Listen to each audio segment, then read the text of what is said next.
This video is brought to you by Bharati Cement.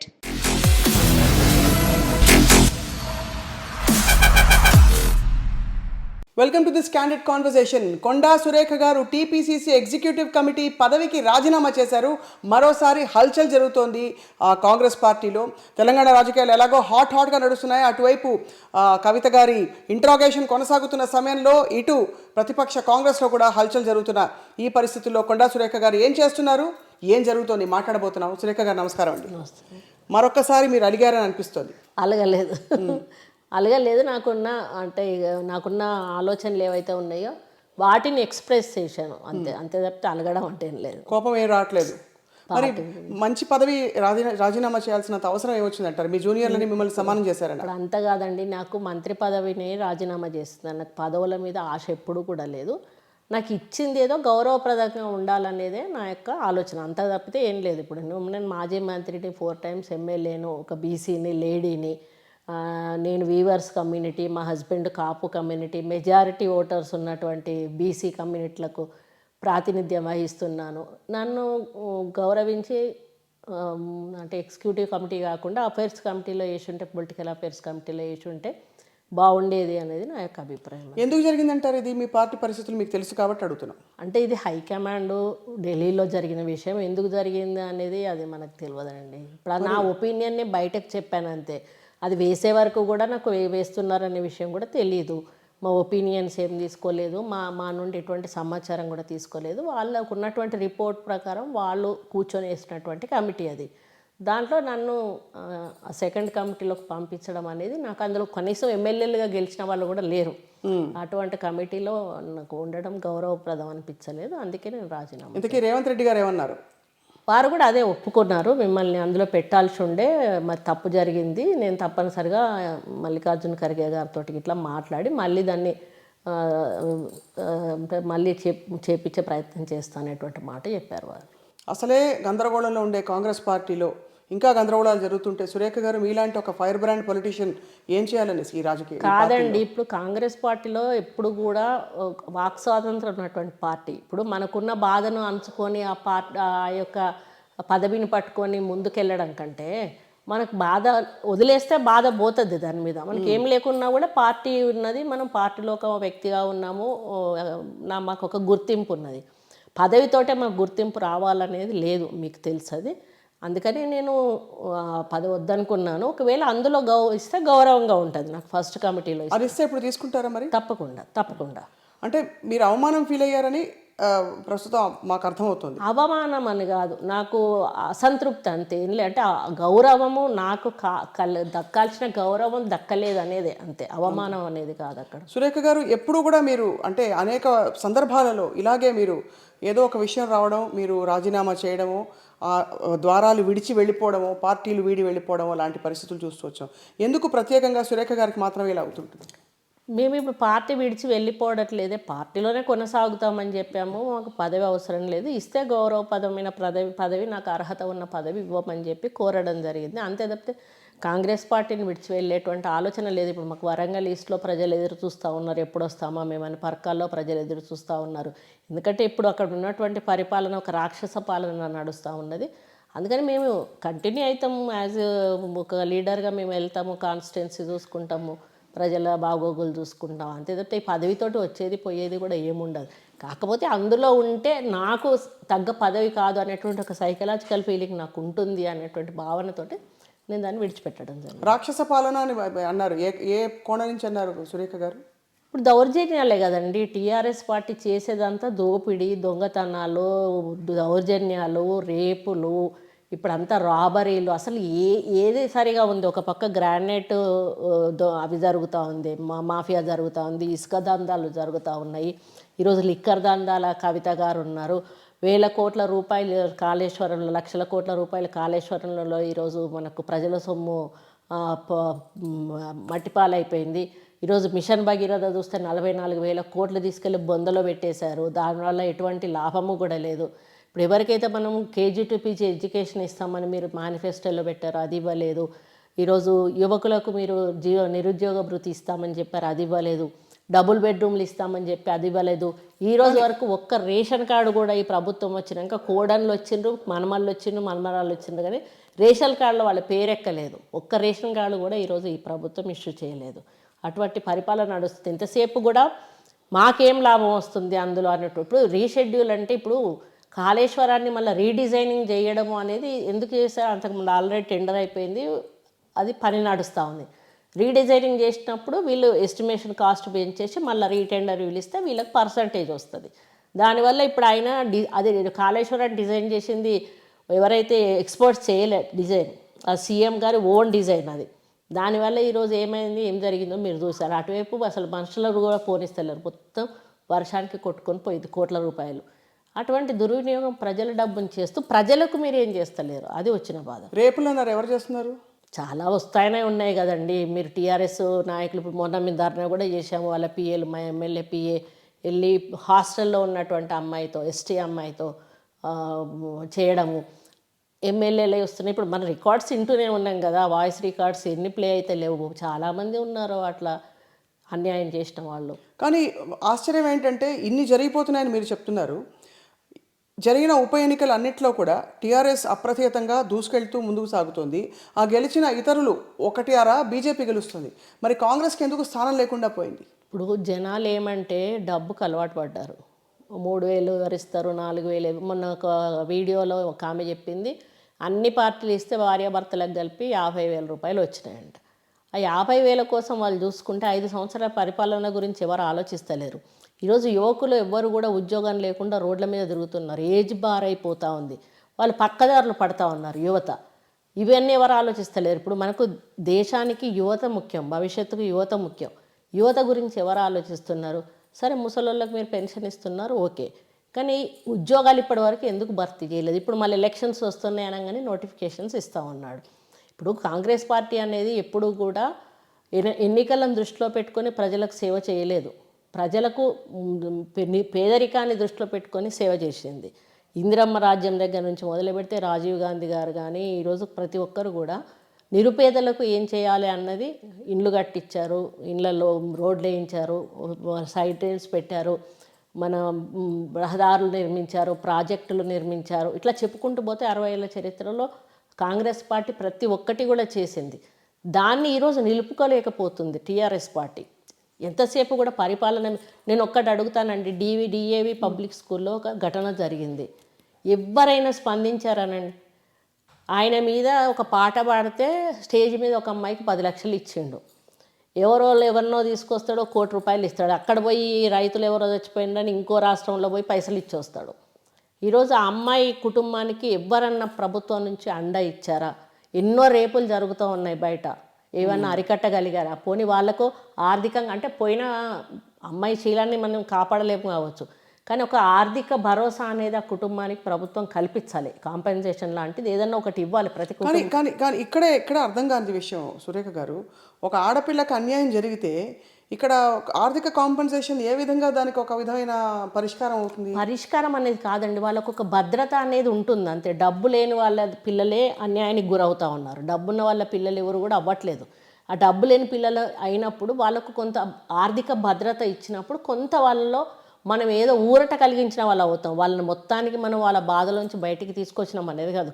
అది జనరల్గా ప్రభుత్వం నుంచి ఇటువంటి సంఘటనలు జరిగినప్పుడు ఎక్కడైనా కూడా కొంత వాళ్ళకి ఆర్థిక సహాయాన్ని అందించాలని ఆనవాయితీ. చనిపోయినా కానీ లేకపోతే ఏదన్నా ఇట్లాంటి ఇన్సిడెంట్స్ జరిగినప్పుడు కానీ మేము ఉన్నాము అని ఈరోజు కవిత లాంటి వాళ్ళు కానీ, ఇప్పుడు ఆమె సత్యవతి రాథోడ్ లాంటి వాళ్ళు కానీ, సబితా ఇంద్రారెడ్డి ఇట్లాంటి వాళ్ళు మహిళలు ఉన్నారు కదా మంత్రివర్గంలో.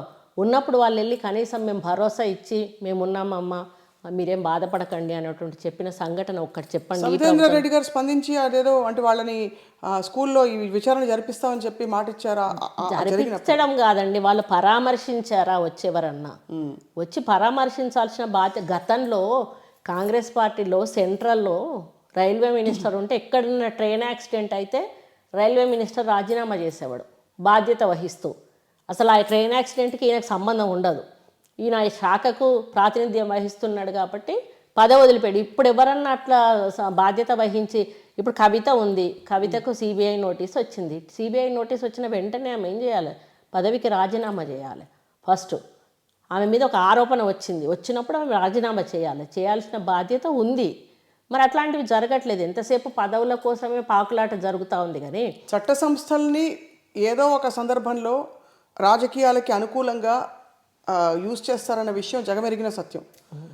ఇప్పుడు ఈ చట్ట సంస్థల ప్రయోగానికి కవిత గారు రాజీనామా చేయాలని మీరు డిమాండ్ చేస్తారు. అవును, చేయాలి 100% చేయాలండి. ఇప్పుడు ఆమెను సిబిఐ విచారణ చేస్తుంది అంటే ఆల్రెడీ రిమాండ్ రిపోర్ట్లో ఆమె ఒక 10 సెల్ ఫోన్లను ధ్వంసం చేసింది అని ఒకరు చెప్పినప్పుడు ఆ రిపోర్ట్ని ఆధారంగా చేసుకొని ఈరోజు ఆమెకు ఒక నోటీస్ ఇచ్చి వాళ్ళు వచ్చేటప్పుడు ఆమె తప్పకుండా బాధ్యత వహించాలి. అరే నా మీద ఇటువంటి ఆరోపణ వచ్చింది కాబట్టి నేను ఈ యొక్క పదవిలో ఉండడం తగదు అని చెప్పి ఆమె రాజీనామా చేయాలి. కానీ నేర నిర్ధారణ ఇంకా అవ్వలేదు కదా. కాకపోయినా కూడా అండి అది మనకు రాజ్యాంగంలో ఒక అది మొదటి నుంచి ఒక ఆనవాయితీ ఉంది. ఇప్పుడు కాంగ్రెస్ పార్టీ ఎన్నో సందర్భాలు ఈరోజు ఉంది. సోనియా గాంధీ గారు ఉన్నారు. సోనియా గాంధీ గారిని ఒక మాట అనగానే వెంటనే ప్రధాన పదవి వదిలేసుకుంది. తన కొడుకుకు 2 సార్లు ప్రధాని చేయాల్సిన అవకాశం వచ్చినా కూడా ఆమె చెయ్యలేదు. ఎందుకంటే ఒకరొక మాట అప్పుడు ఆమె చనిపోయిన ఆమె పేరేం పేరు మన ఎక్స్ మినిస్టర్ ఉండే కదా ఆమె పేరు, ఆమెకు మాట అనింది, ఒకవేళ సోనియా గాంధీ గారు ప్రధానమంత్రి అయితే నేను గుండు కొట్టించుకొని చాప మీద పడుకుంటా అని చెప్పేసి ఒక మాట అనింది. ఆమె ఇక్కడ సభ్యురాలు కాదు, ఆమె ఇటలీకి చెందినటువంటి వ్యక్తి. ఆమె కానీ ప్రధానమంత్రి అయితే నేను గుండు కొట్టించుకొని చాప మీద పడుకుంటా అనింది. వెంటనే సోనియా గాంధీ గారు మన్మోహన్ సింగ్ గారిని ప్రధానమంత్రిని చేశారు. అంటే ఇలా అంటే మాట అన్నందుకు స్పందించి రాజీనామాలు చేసుకుంటూ పోతే మరి ఎటువైపు అందరికీ ఒక్కొక్కరికి ఒక్కొక్క అభిప్రాయం ఉంటుంది. కానీ మీ మాట అర్థమైంది, ఇది ఒక చట్ట సంస్థ నుంచి వచ్చిన నోటీస్ కాబట్టి నైతికంగా బాధ్యత వహించి పూర్తిగా అది వివరణ ఇచ్చే వరకు కూడా పదవిలో కొనసాగడానికి అర్హత లేదు. అవును, మీరు నమ్ముతున్నారా ఈ స్కామ్లని? 100% అండి. ఎందుకు అనంటే వాళ్ళు ఏది వదిలిపెట్టట్లేదు. ఈరోజు రియల్ ఎస్టేట్ను వదిలిపెట్టట్లేదు, గ్రానైట్ మాఫియాను ఇప్పుడు గ్రానైట్లో వచ్చింది కదా, ఇప్పుడు రవిచంద్రకు ఇంకొకరికి ఇద్దరికి వచ్చింది కదా, గంగుల కమలాకర్ రవిచంద్ర గారికి సిబిఐ నోటీసులు వచ్చినాయి, వాళ్ళకు కూడా వచ్చినాయి, వాళ్ళు కూడా విచారణకు వెళ్ళారు. అంటే ఇదంతా కూడా బినామీల పేర్లు నడుస్తున్నటువంటి చర్యలు. ఇప్పుడు దానికంతా హెడ్ కేటీఆర్. నాకు తెలిసి ఇంతకంటే ఎక్కువ స్కాములు కేటీఆర్కు ఉన్నాయి. బహుశా అవి కూడా బయటకు వస్తాయని రావాలని కూడా నేను కోరుకుంటా ఉన్నా. ఎందుకంటే ప్రజాస్వామ్య పద్ధతిలో ఎన్నుకున్నటువంటి ప్రభుత్వం ప్రజలకు ఎంతవరకు మేలు చేయగలుగుతుందో అంత మేలు చేయాలి. కానీ ఈ తెలంగాణ రాష్ట్ర ప్రభుత్వం తెలంగాణ సోనియా గాంధీ గారు ఎందుకు ఇచ్చారో దాన్ని పక్కన పెట్టేసి అది తప్పితే అన్నీ చేస్తూ ఉన్నారు. వాళ్ళకి ఎంతవరకు అందిపుచ్చుకోగలుగుతారా అనేటువంటి పద్ధతిలో ఏ ఒక్క శాఖను కూడా వదిలిపెట్టకుండా ఈరోజు ఇప్పుడు చూడండి, ఇందిరమ్మ పట్టాలు ఇచ్చింది, అప్పుడు అసైన్డ్ భూములు ఇచ్చింది. అసైన్డ్ భూములను ఇప్పుడు లాక్కొని అవి అమ్ముకుంటున్నారు. ఏవైతే పట్టాలు ఇచ్చిందో అప్పుడు ఊరవతల పట్టాలు ఇచ్చినాయి, ఇప్పుడు సెంటర్లోకి వచ్చాయి. హైదరాబాద్లో ఇప్పుడు మా డ్రైవర్ వాళ్ళ ఇల్లు కూడా పడగొట్టారు. వాళ్ళ కాలనీని తీసేసుకొని అది అమ్ముకుంటా ఉన్నారు. ఈవెన్ గవర్నమెంట్ ల్యాండ్స్, ఆఫీస్కి సంబంధించిన ల్యాండ్స్ ఏమంటే అవి కూడా అమ్ముకుంటున్నారు. ఈరోజు పోడు భూములు చూసారు కదా మీరు, ఫారెస్ట్ ల్యాండ్స్ ఉన్నాయి కదా, ఫారెస్ట్ ల్యాండ్స్ కూడా అప్పుడు నుంచి కాంగ్రెస్ హయాం నుంచే వాళ్ళు దున్నుకుంటున్నారు. వాళ్ళని కూడా ఈరోజు గిరిజనులను కూడా అక్కడికి పోనిస్తలేరు. మీరే అనేక సందర్భాల్లో బీజేపీ టీఆర్ఎస్ అసలు అమీతుమీ అనేసి ఇద్దరు కలిసి ఉన్న వాళ్ళు బయటకు కనిపించరని చెప్తూ ఉంటారు. మరి అంతటి కేంద్ర ప్రభుత్వం ఉన్నప్పుడు ఒక చట్ట సంస్థ వచ్చి నిలదీసి సాక్షాత్తు అది కూడా first family of the state ముఖ్యమంత్రి కుమార్తెని తీసుకెళ్ళి విచారించే అంత గుండెలు ఉంటాయంటారా? ఆమెను అరెస్ట్ చేసినప్పుడు నమ్ముతారు, అప్పటి వరకు కూడా ఎవరు నమ్మరు. ఆమెను అరెస్ట్ చేస్తే వాళ్ళకి అండర్స్టాండింగ్ లేనట్టు, ఆమెను అరెస్ట్ చేయకపోతే 100% అండర్స్టాండింగ్ ఉన్నట్టే, అంతే. అలా అలాంటి అసలు ప్రూవ్ కాలేదు అనుకోవచ్చుగా? ఎందుకు అనుకోవచ్చు? ఒక అతను సాక్ష్యం చెప్పాడు, ఈఎంఐ నెంబర్లు ఇచ్చాడు, ఆమె ఫోన్ కాంటాక్ట్స్లో వాళ్ళతో మాట్లాడినవి అన్నీ ఉన్నాయి, ఆమె ఫ్లైట్స్లో వెళ్ళినటువంటి ఆధారాలు ఉన్నాయి. ఇవన్నీ లేకుండానే సిబిఐ ఆమె దగ్గరికి రాదు కదా.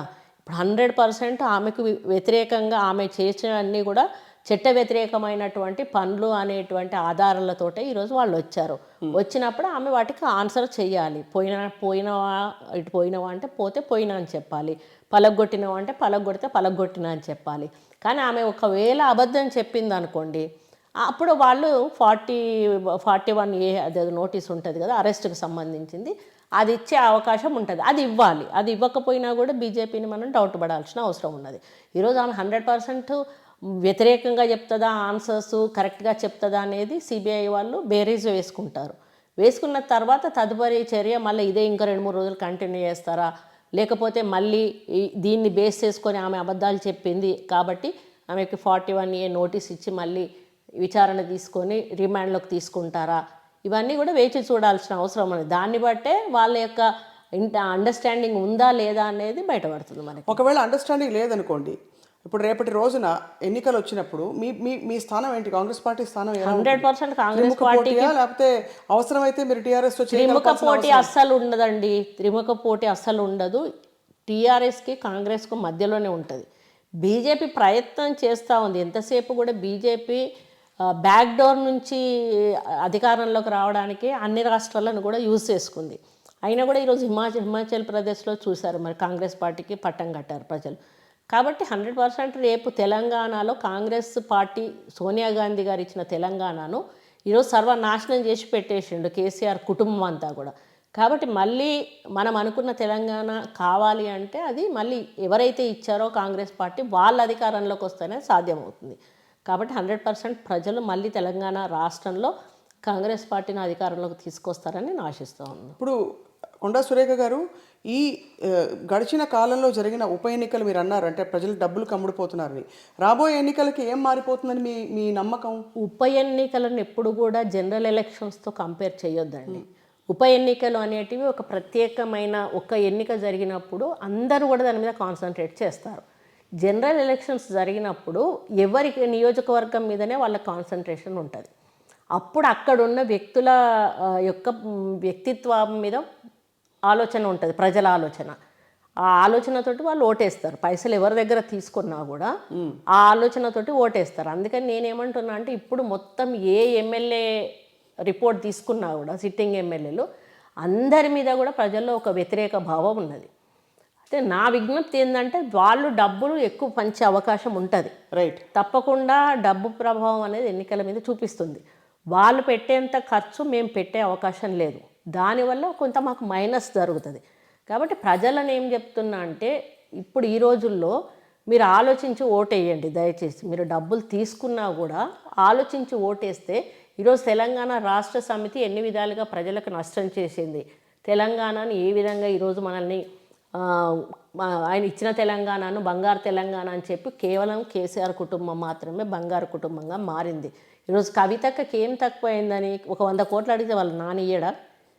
ఒక 100 కోట్ల కోసం చీప్ లిక్కర్ కేసులో ఇరుక్కోవాల్సిన అవసరం ఆమెకి ఏమి ఉన్నది? ఇవన్నీ ఆలోచించండి మీరు. ఇప్పుడు మీ కొడుకులకు ఉద్యోగాలు లేవు, 20-30 వేలు రావాలి వాళ్ళకు, మీకు 2,000 ఇచ్చి నోరు మూపిస్తూ ఉన్నాడు.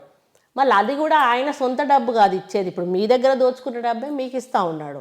అది కూడా ఆలోచించాలి ప్రజలు. ఆలోచించి నిర్ణయం తీసుకొని ఈసారి ఎప్పుడు కూడా పేదల పక్షాన కాంగ్రెస్ పార్టీ ఉంటుందండి. ఈరోజు గ్రామాలలో పెన్షన్ అందరికీ వస్తుందంటే దానికి కారణం రాజశేఖర రెడ్డి గారు. ఆయన ఆ రోజు మొత్తం శాచ్యురేషన్ మెథడ్లో అందరినీ కూడా సెలెక్ట్ చేశాడు. కాబట్టి మీకు ఈరోజు 2,000 రూపాయలు 3,000 రూపాయలు వస్తూ ఉన్నాయి.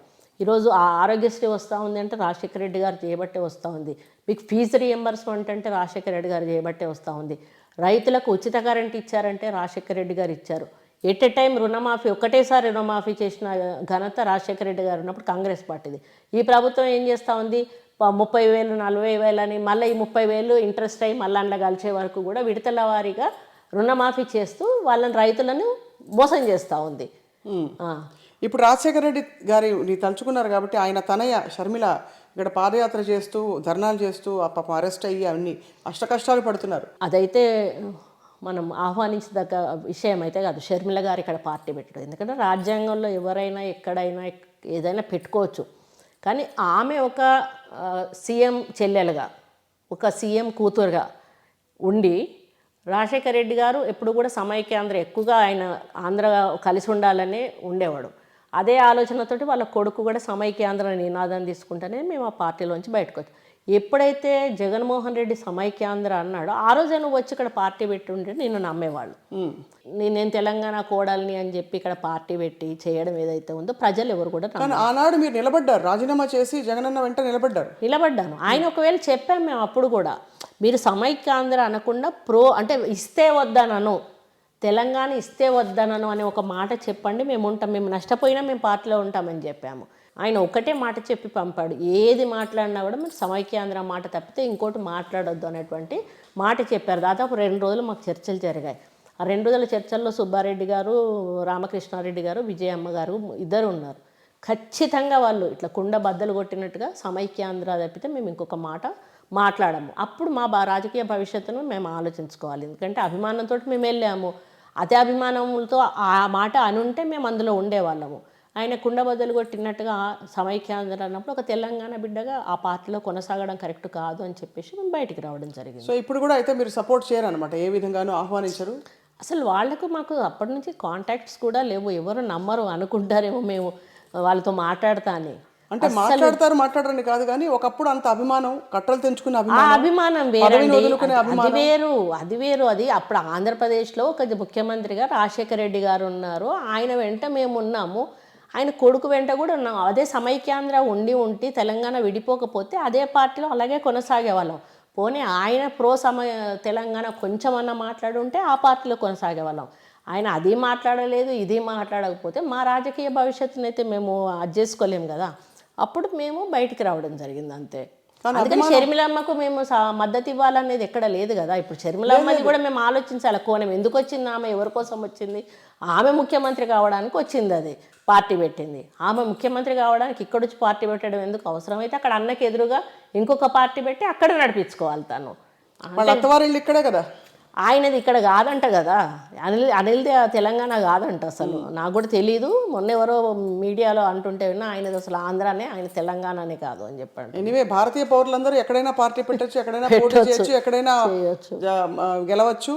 కాబట్టి అది ప్రజల నిర్ణయం, అంతే, ప్రజల నిర్ణయం. అంటే అడగడానికి కారణం మీరు రాజశేఖర రెడ్డి గారిని ప్రస్తావించారు కాబట్టి. ఇప్పుడు మీకు హైకమాండ్కి మధ్య సురేఖ గారు మీ వైఖరి వల్ల కొంత గ్యాప్ ఉందా? అంటే మీ ఔన్నత్యం కావచ్చు, లేకపోతే మీ మంచితనం అని ఏవైతే మీరు మంచి పనులు చేస్తున్నారు ప్రజల కోసం, వాటికి గుర్తింపు లేదా అనుకోవచ్చు. ఎందుకంటే సీతక్క గారు దూసుకెళ్ళిపోతున్నారు అక్కడ రాహుల్ గాంధీ గారితో, ఎన్నో ఫోటోలు చూస్తుంటాం.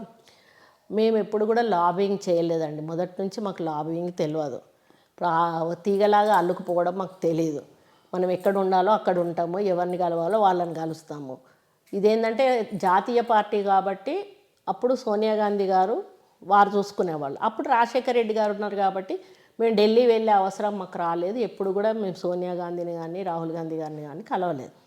ఇప్పుడు రాహుల్ గాంధీ గారి శకం వచ్చే వరకు ఇక్కడ రాజశేఖర రెడ్డి గారు చనిపోయారు, మాకు కమ్యూనికేషన్ గ్యాప్ అనేది ఏర్పడింది.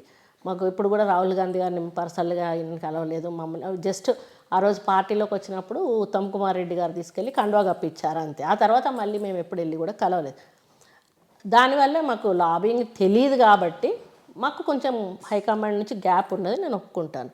కానీ పిసిసి ప్రెసిడెంట్ ద్వారానే ఏదన్నా కూడా మేము హైకమాండ్ను కలుస్తాం. రేవంత్ రెడ్డి గారి మీద మీ అభిప్రాయం ఏంటి? రేవంత్ రెడ్డి గారిని ఇప్పుడు కలిసి వచ్చాను, నేను ఇంతకుముందు వెళ్ళాను. ఆయన సమర్థులు అంటారా? తప్పకుండా, ఎందుకు లేదు. నేనే ముందు మాట్లాడలేదు మీరు, అది నిరూపణ అయితే ఎవరైనా కూడా చట్టం తన పని తను చేసుకుపోతుంది. ఆల్రెడీ అది చట్టం దృష్టిలో ఉంది. ఆయనకు రేపు ఏది వచ్చినా కూడా ఫేస్ చేయాల్సిందే కదా, దాన్ని ఎవరు కూడా కాదనరు కదా. సో అయితే రాబోయే ఎన్నికల్లో మీదే పైచేయి అంటారు, ఆశాభావం అయితే ఉంది. తప్పకుండా. పర్కాల్ టికెట్ మీకే వస్తుందన్న నమ్మకం ఉందా, లేక ఇప్పుడు ఎలా అయితే ఎగ్జిక్యూటివ్ కమిటీలో మిమ్మల్ని వేసి కొంచెం మీ స్థాయిని గుర్తించలేదో ఆ పరిస్థితి కొనసాగే అవకాశం కూడా ఉందా? ప్రమాదం 100% అండి. ఇప్పుడు ఒక సర్వే కోసం వాళ్ళు పెట్టుకున్నారు, సర్వే చేయించుకుంటున్నారు ఏఐసిసి నుండి. ఆ సర్వే రిపోర్ట్ని ఆధారంగా 100% వాళ్ళు పార్టీలకు టికెట్ ఇవ్వాల్సిన అవసరం ఉంటుంది వ్యక్తులకి. మాకు 100% పర్కాల్లో కానీ వరంగల్ ఈస్ట్లో కానీ ఎవరిని అడిగినా కూడా మా పేరే చెప్తారు. దాన్ని బట్టి 100% టికెట్ మాకు వస్తుందని ఆశ మాకున్నది. ఎందుకంటే టికెట్ ఇవ్వకుండా వదిలేస్తారని నేనైతే అనుకోను. మీరు 2 ఆశిస్తే ఒకటన్నా ఇస్తారు. ఎందుకంటే మేము ఎప్పుడు 2 అడుగుతున్నాం, 3 అడగడం అనేది అది పుకారు పుట్టింది అంతే. మేము సుస్మితకు అనేది మేము ఎప్పుడు అనలేదు. మేము సుస్మితని ఒకవేళ ఎంటర్ చేస్తే మేము రిటైర్ అయినప్పుడు ఎంటర్ చేస్తాం అంతే. కానీ మేము ఉండగా సుస్మితని ఎంటర్ చేసే సమస్య లేదు. ఇప్పుడు మేము అడిగేది ఏంటి అంటే ఇద్దరం ఆయన ఆల్రెడీ ఎమ్మెల్సీగా ఉన్నాడు 2 times కాబట్టి మా హస్బెండ్కు కూడా అవకాశం ఉంది. ఇప్పుడు ఏమన్నారు, గతంలో ఉంటే భార్యాభర్తలు వాళ్ళకి 2 టికెట్స్ కూడా ఇస్తాం. ఇప్పుడు పద్మావతి ఉత్తమ్ కుమార్ రెడ్డి గారు వాళ్ళు ఉన్నారు, బ్రదర్స్ చాలామంది మన దాంట్లో ఉన్నారు. ఆంధ్రప్రదేశ్లో కూడా ఇప్పుడు రామనారాయణ రెడ్డి వాళ్ళు ఉన్నారు, ఇప్పుడు బట్టి విక్రమార్క గారు ఉన్నారు, దామోదర్ రెడ్డి గారు వాళ్ళ బ్రదర్ కూడా మొన్న చనిపోయారు, వెంకటరెడ్డి గారు, వాళ్ళు ఇద్దరు ఉన్నారు.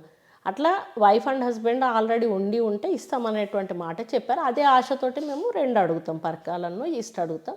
ఫైనల్గా 1 అన్నప్పుడు వరంగల్ ఈస్ట్లో. ఈ లోపల ఒకవేళ బీజేపీ పిలిచి మీకు 2 టికెట్లు కాదు 3 ఇస్తామంటే? లేదండి, అటువంటి ఆలోచన లేదు మాకు. ఎప్పుడో టీఆర్ఎస్ పార్టీకి పోకముందు నుంచే బీజేపీ వాళ్ళు ఆఫర్లో ఉన్నారు, మేము అప్పుడే వద్దని చెప్పాము.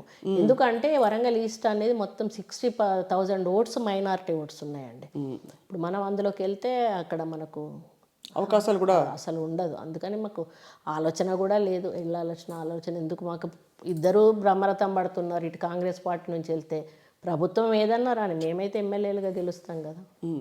కానీ మళ్ళీ టీఆర్ఎస్తో దోస్తీ అయితే లేదు, అసలు అవకాశం లేదు, 100% లేదండి. ఎందుకంటే అందులో ఉండి మేము చూసిన వాళ్ళము, మనము ఆ దొరతనాన్ని, ఆ యొక్క వ్యక్తిత్వాన్ని తట్టుకునే భావం కాదు మాది, మాకు సరిపడదు అది కూడా. మధ్యలో కొండా మురళి గారి సినిమా ఒకటి తీశారు రామ్ గోపాల్ వర్మ గారితో, ఆయనతో మీ జర్నీ ఎలా సాగిందండి? చాలా ఆయన హోమ్లీగా ఉంటాడు, ఫ్రెండ్లీగా ఉంటాడు. మరి బయట ఆయన ఏం చేసినా కూడా వ్యక్తిత్వం అయితే మంచి వ్యక్తిత్వం అయినది. అంటే నేను షూటింగ్స్ కాడికి వెళ్ళలేదు, కానీ ఆయన ఇక్కడికి వచ్చినప్పుడు మామూలుగా డిస్కస్ చేయడం, కలవడం చేసి చాలా ఫ్రెండ్లీ నేచర్ ఆయనదైతే, మా వరకైతే. ఆయన పర్సనల్ వాటిలో ఇక మనం ఇంటర్ఫియర్ అవ్వకూడదు కదా, అది ఆయన ఇష్టం అంతే. అది ఆయన ఇష్టం. మన వరకు మాత్రం చాలా రెస్పెక్ట్గా మంచిగా ఉంటారు. సో మొత్తానికి మళ్ళీ coming back to politics, Konda Surekha garu, ఎవరండి మీ కాంగ్రెస్ పార్టీ అధిష్టానంలో ప్రైమ్ మినిస్టీరియల్ క్యాండిడేట్ ఎవరు అసలు మీ దృష్టిలో? అది ఎట్లా చెప్తామండి, అది మేము చెప్పేది కాదు కదా. అసలు మీ అనుభవంతో మొదటి నుంచి కూడా ఎవ్వరు కూడా అధిష్టాన వర్గము ఏది చెప్తే అది చేయాల్సిందే, కాంగ్రెస్ పార్టీలో ఉన్న రూల్ అది. అందుకని ఫలానా ఆయననే, కాకపోతే నేను ఓపెన్గా రేవంత్ రెడ్డి గారి మాట నేనే చెప్పాను ఫస్ట్. అంటే అక్కడ పబ్లిక్లో ఉన్న వాయిస్ ఏదైతే ఉందో, రేవంత్ రెడ్డి అయితే బాగుండేది పిసిసి ప్రెసిడెంట్ అన్నప్పుడు, నేను ఆయన పాదయాత్ర చేశారు కదా, రింగ్ రోడ్ దగ్గర మీటింగ్ పెట్టారు, అప్పుడు నేను ఓపెన్గా చెప్పాను. అప్పటికి ఇంకా ఆయన డిసైడ్ చేయలేదు, ఎందుకంటే అది అవసరం. అట్లాంటి ఒక నాయకుడు ప్రజలు ఆమోదించిన నాయకుడు పిసిసి ప్రెసిడెంట్గా ఉంటే పార్టీ అభివృద్ధి చెందుతుంది, జోష్ వస్తుంది, పబ్లిక్లో కూడా జోష్ వస్తుంది. ఇప్పుడు ఆ తర్వాత రాహుల్ గాంధీ అది అయిపోయినాక అన్నీ మళ్ళీ పాదయాత్ర కూడా పెట్టాలన్న ఒక ప్లాన్ ఉన్నది కాబట్టి ఇంకా పార్టీ పటిష్టం అవుతుంది. ఎందుకంటే రాజశేఖర రెడ్డి గారు పిసిసి ప్రెసిడెంట్ అయినప్పుడు పూర్తిగా అసలు పార్టీ అనేది కనుమరుగైపోయింది. అప్పుడు ఆయన జెండా పండుగని పెట్టారు, జెండా పండుగని పెట్టి ప్రతి గ్రామంలో కూడా కాంగ్రెస్ పార్టీ గద్దెలు కట్టి జెండాలు ఎగరేయాలని చెప్తే దాంతో పబ్లిక్లో ఒక్కటేసారి జోష్ వచ్చింది అన్నట్టు. అందుకని ఇప్పుడు రాహుల్ గాంధీ గారు పాదయాత్ర తర్వాత మళ్ళీ ఈ పాదయాత్ర అనేది పెడితే తప్పనిసరిగా ఒక వేవ్ లాగా వచ్చేస్తుంది కాంగ్రెస్ పార్టీ. ఇప్పుడు కాంగ్రెస్ పార్టీ ఓట్ బ్యాంక్ అనేది ఎక్కడా పోదండి, ఉంటుంది. కాకపోతే కొంచెం న్యూట్రల్గా ఉన్న వాళ్ళని మన వైపు తిప్పుకునే ప్రయత్నం ఒకటి చేయాలి. అలా తిప్పుకోవడానికి ఎవరెవరు ఉన్నారు మీ పార్టీలో? అంటే మళ్ళీ చార్మ్ చూపించడానికి వేచి చూడాలి. అంటే పార్టీలో ఎవరున్నారు అనేది కాదు, పార్టీలో అందరూ ఎక్కడోళ్ళు అక్కడ ఏ కాన్స్టిట్యున్సీ ఆ కాన్స్టిట్యున్సీలో వాళ్ళే చూసుకోవాలి. ఏదైనా మీటింగ్స్ పెట్టుకుంటే ఇప్పుడు మనకు పబ్లిక్ మీటింగ్స్ రేవంత్ రెడ్డి గారు లాంటి వాళ్ళని పిలుచుకొని, ప్రజాదరణ ఉన్నటువంటి నాయకుడు కాబట్టి, పిసిసి ప్రెసిడెంట్ కాబట్టి ఆయనతో మనం మీటింగ్స్ పెట్టుకోవచ్చు. కాకుండా మనం ఏంటంటే ఇప్పుడు ఎంప్లాయీస్ అసంతృప్తితో ఉన్నారు, కాంట్రాక్ట్ ఎంప్లాయీస్ వాళ్ళ అసంతృప్తితోటే ఉన్నారు, యువత ఎవరైతే నిరుద్యోగులు ఉన్నారో వాళ్ళు అసంతృప్తితో ఉన్నారు, ఇప్పుడు ఊర్లలో ఉన్నటువంటి ఆశా వర్కర్లు అటువంటి వాళ్ళు ఉంటారు, వాళ్ళు అసంతృప్తితో. ఇట్లా ఒక్కొక్క వర్గాన్ని మనం సెలెక్ట్ చేసుకొని వాళ్ళకున్న సమస్యలను మనం దృష్టికి తీసుకొచ్చి, ఇప్పుడు రాహుల్ గాంధీ గారు చేసేదంతా కూడా ఈరోజు పాదయాత్రలో అదే చేశారు. ఆయన ఎవరెవరైతే ఇట్లాంటి అసంతృప్తి వాళ్ళు ఉన్నారో వాళ్ళందరినీ పిలుచుకొని కాంగ్రెస్ పార్టీ వస్తే మీకు ఈ పని చేస్తుంది. రాజశేఖర రెడ్డి గారు ఫస్ట్ పాదయాత్ర చేశారు, ఆ తర్వాత జగన్మోహన్ రెడ్డి గారు పాదయాత్ర చేసి ముఖ్యమంత్రి అయ్యారు. ఈ ఫార్ములా బాగుందని చెప్పి అన్యాయం చేసిన ఆ కుటుంబానికి కాంగ్రెస్ పార్టీ అధిష్టానం మొత్తం మీద రియలైజ్ అయ్యి రాహుల్ గాంధీ గారు మళ్ళీ అదే బాటలో వెళ్తున్నారనే ఒక టాక్ ఉంది, వాస్తవం? అట్లనేదేం కాదండి. ఆయనకి ఏంటంటే ఎక్కువగా మొదటి నుంచి కూడా ఏదో పదవిలో ఉండాలని, ఇప్పుడు ఆయన పదవి అంటే మంత్రి పదవి కూడా తీసుకునే అవకాశం ఉంది, ముఖ్యమంత్రి కాకుండా మంత్రి పదవి కానీ ఆయన వాళ్ళకి పదవుల మీద వ్యామోహం లేదు. పేద ప్రజల్లోకి వెళితే వాళ్ళకి ఏం కావాలి అనేది తెలుసుకోవాలని ఒక తపన వాళ్ళల్లో ఉంది. ఎప్పుడు కూడా ఇందిరాగాంధీ రాజీవ్ గాంధీ కూడా పేదల కోసమే ఆలోచించారు. ఇండ్లు కట్టించడం ఇట్లాంటివన్నీ కూడా, భూములు ఇవ్వడం కానీ, మనకు ప్లాట్లు ఇవ్వడం కానీ. అట్లనే ఈయన కూడా ఏంటంటే వాళ్ళల్లో ఉన్న ఇబ్బందిని మనం తెలుసుకోవాలి, దాన్నే మళ్ళీ మనం అధికారంలోకి వచ్చినప్పుడు వాళ్ళకు సేవ చేయాలి. అందుకని పబ్లిక్లోకి డైరెక్ట్ వెళ్తేనే నాకు అది తెలుస్తుంది అనేటువంటి. అదే కదా ప్రజా సంకల్ప యాత్ర. అంతే అదే జగన్మోహన్ రెడ్డి చేసిన అదే, ఎవరు చేసినప్పుడు రాజశేఖర రెడ్డి గారు కూడా ఇప్పుడు ఈ స్కీములన్నీ పెట్టడానికి కారణం పాదయాత్రే. పాదయాత్రలో ఇట్లా మాకు ఆరోగ్యం బాగలేదు, నాకు ఆపరేషన్ కావాలి, గుండె ఉన్నది, నాకు ఎవరు చేసేటోళ్ళు లేరు అనగానే అది పెట్టేశాడు, ఆరోగ్యశ్రీ పెట్టేశారు. 108 సర్వీసు ఎంత మంచి సర్వీస్ అండి, ఎన్ని లక్షల మందిని ఈరోజు 108 కాపాడింది. ఇప్పుడు ఆ 108 ఎక్కడ కనిపిస్తుంది? నాకైతే ఎక్కడ కనిపిస్తలేదు. 104 అసలే కనిపిస్తలేదు. 104 అనేది గ్రామ పంచాయతీలో పెట్టి గ్రామంలో ఉన్న వాళ్ళకి బీపీ ఉన్న వాళ్ళకి, షుగర్ ఉన్న వాళ్ళకి టెస్టులు, రక్త పరీక్షలు చేసి వాళ్ళకి నెల నెల మందులు ఇవ్వాలి. అది కనపడుతూనే లేదు అసలు. 104 అనేది కనిపిస్తూనే లేదు. అంటే ఏదైతే పేద ప్రజలకు చేయాల్సిన ఇవి కూడా ఈ ప్రభుత్వం చేస్తలేదు. ఎలక్షన్లు వచ్చినప్పుడు మాత్రం వాళ్ళ పేరు మీద సంపాదించుకున్న పైసలు వాళ్ళకే ఇచ్చి ఎరజూపెట్టి ఓట్లు వేసుకుంటా ఉన్నారు.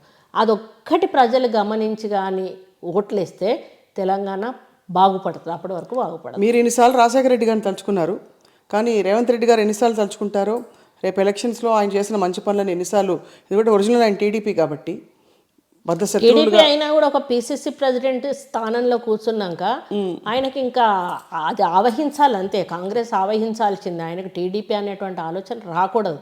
నేను ఈరోజు కూడా మాట్లాడినప్పుడు అదే అన్న, మిమ్మల్ని మేము 100% పిసిసి ప్రెసిడెంట్గా ఒప్పుకుంటామన్న. ఎందుకు అనంటే అధిష్టానం ఈయన పిసిసి ప్రెసిడెంట్ అని చెప్పాడు కాబట్టి మిమ్మల్ని 100% మేము ఆమోదించాల్సిందే. అలాగే మీరు కూడా టీడీపీ అనేటువంటి భావన మనసులో కలగకుండా మీరు కూడా పరిపాలించాలి అనేటువంటి మాట చెప్పడం జరిగింది. నేను ఏదున్నా కూడా ఓపెన్గా మాట్లాడతాను, అదే చెప్పొచ్చాను. ఇప్పుడు వచ్చినప్పుడు కూడా కింది స్థాయి క్యాడర్కు కూడా ఇటువంటి భావన రాకుండా మీరు నడుచుకోవాల్సిన అవసరం ఉంది అనేటువంటి మాట వారికి చెప్పాను నేను. మొత్తానికి మీరు ఇప్పుడు వెయిట్ చేస్తారు మల్లికార్జున ఖర్గే గారు స్పందించి మిమ్మల్ని పొలిటికల్ అఫైర్స్ కమిటీలో వేస్తారా లేదా, అది కూడా ఒక సంకేతం ఇస్తుంది. వేసినా పర్వాలేదు, వేయకపోయినా పర్వాలేదు, మీరు మాత్రం ఇలా కొనసాగుతాను. నాకు ఇందులో మాత్రం నేను ఉండను, ఈ పదవిలో మాత్రం. అదే ఆమోదించుకుంటే మంచిదని. అందులో వేసినా వేయకపోయినా కూడా మేము ప్రజల మధ్యలో ఉంటాము, మా యొక్క పని మేము చేసుకుపోతాము. ఎలక్షన్లలో తప్పనిసరిగా ఈసారి గెలిచి అసెంబ్లీలోకి వస్తాము. ఇంతసేపు మనం మాట్లాడినాం, బీజేపీని ఒక్క మాట అయినా లేదు మీరు. బీజేపీ వాళ్ళ దారిన వాళ్ళు వెళ్తూ ఉన్నారు, వాళ్ళు ఏదో ప్రయత్నం చేస్తూ ఉన్నారు. కానీ తెలంగాణలో వాళ్ళు గెలవడం అంత ఈజీ అయితే కాదు. తెలంగాణలో బీజేపీ అంత ఈజీగా గెలవదు. ఇప్పుడు ఏదో బై ఎలక్షన్లలో వాళ్ళు కాన్సన్ట్రేట్ చేసి గెలవడం వేరు. ఎందుకంటే వాళ్ళంత ఫైనాన్షియల్ ఎఫర్ట్ కాంగ్రెస్ పార్టీ పెట్టలేదు, 100% పెట్టలేదు. అందుకని కాంగ్రెస్ పార్టీ ఓడిపోయింది. లేకపోతే అభిమానం లేకనో ఇయ్యొద్దని, వాళ్ళకి ఇయ్యాలని ఉన్నా కూడా అబ్బో వీళ్ళు 5,000 ఇచ్చిండ్రు కదా వీళ్ళకి ఓటేద్దాం. నారో మిస్ కోమటిరెడ్డి రాజగోపాల్ రెడ్డి గారు.